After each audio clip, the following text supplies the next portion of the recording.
Hi, and welcome back, everybody, to Easy Spanish con Señor Tim. Let's take a look at our first two pictures. One is on and one is off. So, what is the Spanish word for the word on? Prender. Good. What is the Spanish word for the word turn off? Apagar. Good. Now, when we use the word on or turn on, we use the word prender. When we're talking about the cup is on the table, then we use the word en, eng. Okay? So there's a different kind of on. We have the verb, or then we have the position. Okay? The placement of something. Okay. This is to turn in English, to turn. In Spanish, doblar. And sometimes people use the verb girar, but most often you're going to hear the word doblar. Okay? To light or to ignite, encender. Encender. Good. To open, abrir. Abrir. To close, cerrar. Cerrar. To put away, guardar or para guardar. So sometimes you use para, sometimes you don't. Sometimes you can just use guardar. To take out the trash, take out, sacar. To put or to place, poner. Poner. A light, luz. Luz, una luz, it's feminine. A light, una luz. Dame una luz, give me a light. Okay? And the last one, quiz or test, prueba. Prueba. If you think of the word of proof or proving yourself, it's easier to remember this word, prueba. Prueba. Prender, turn on. Apagar, turn off. Doblar, to turn. Encender, to light or to ignite. Abrir, to open. Cerrar, to close. Guardar, to put away. Sacar, to take out. Poner, to put or to place. A light, una luz. Prueba, test or quiz.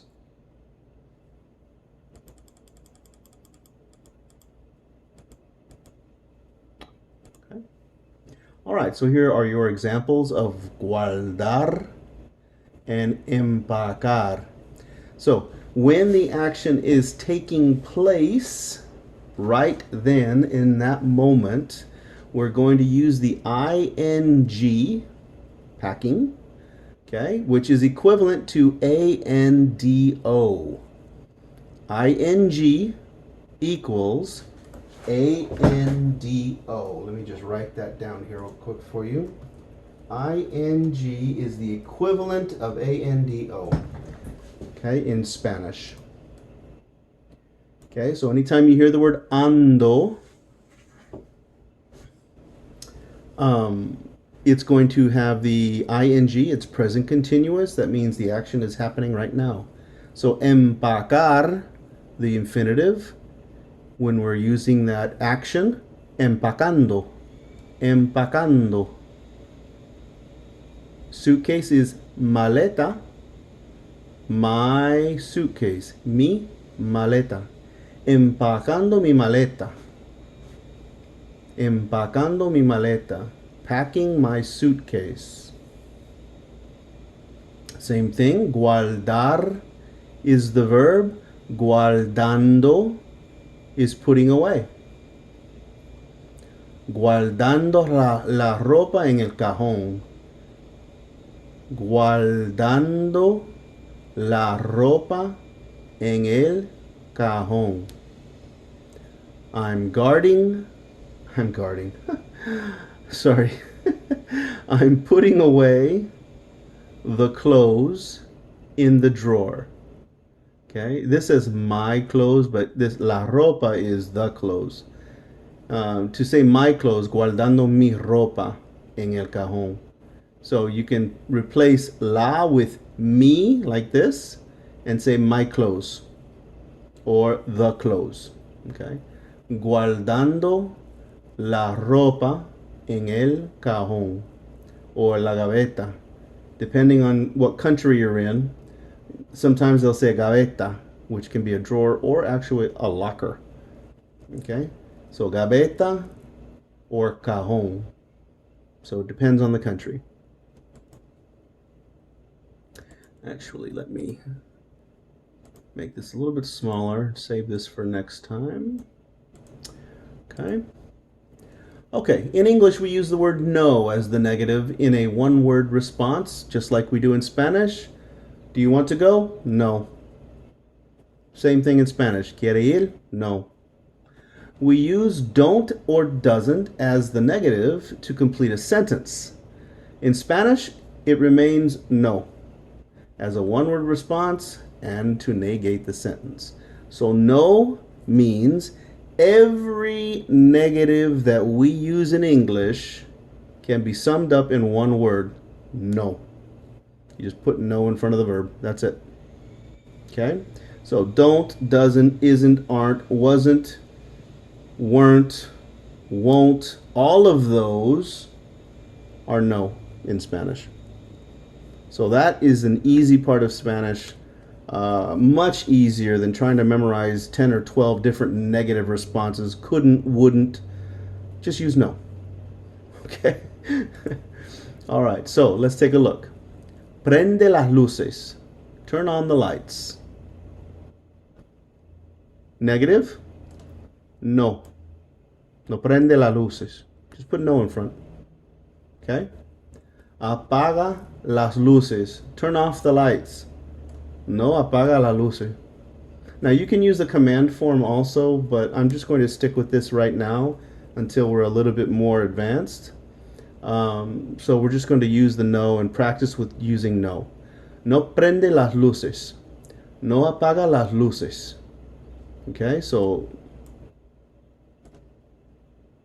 oops. I didn't do this correctly. Okay.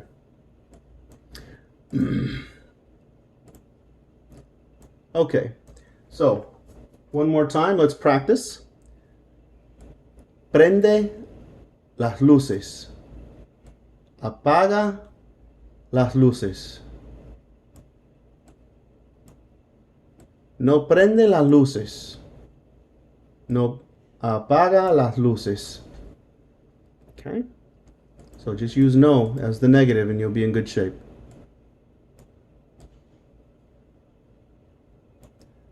Let's try another one. We're going to show you the example. Okay, someone's shaking their finger. I don't want to go. So this verb is conjugated. This verb is the infinitive with to. Yo no quiero ir. Yo no quiero ir. I don't want to go. Now you can also get rid. Remember that pronouns can be done away with many times in Spanish, but you can always use them also. You don't have to get rid of them. As you become more fluent and as you become more practiced in the Spanish language, the pronouns will become irrelevant almost. The more I practice, the less I use the pronouns because it's understood with this conjugation, it automatically goes with yo. So why do I have to repeat myself? That's the idea. Okay? All right, let's try number 3. Saco un lápiz. take out a pencil. Saca. So the verb sacar, we lose the R and then we saca. That's the command form. Saca. Saca un lápiz. Take out a pencil. Abre, here's the command form. Abre su libro. Abre su libro. Open your book. Okay? So let's try the negative. We just put no in front. No saca un lápiz. No abre su libro. Don't take out a pencil. Don't open your book. Okay, now remember, su can be his, her, or your. Depending on who you're talking to, it can be a singular or a plural. Okay? So just be aware that su has many, many, many different ways to be used. It's not just for one person or a direct question. It can be also used for his or her. So if we're talking about someone else, we would say, abre su libro, open his book, open her book, or open your book. It can be all three of those. It just depends on context. Okay. Oh, let me go back here. All right, so let's take a look at a couple sentences that we created here. No me gusta el verano. Okay, now this is a reflexive verb. Okay, we're looking at this placement. Now, many times,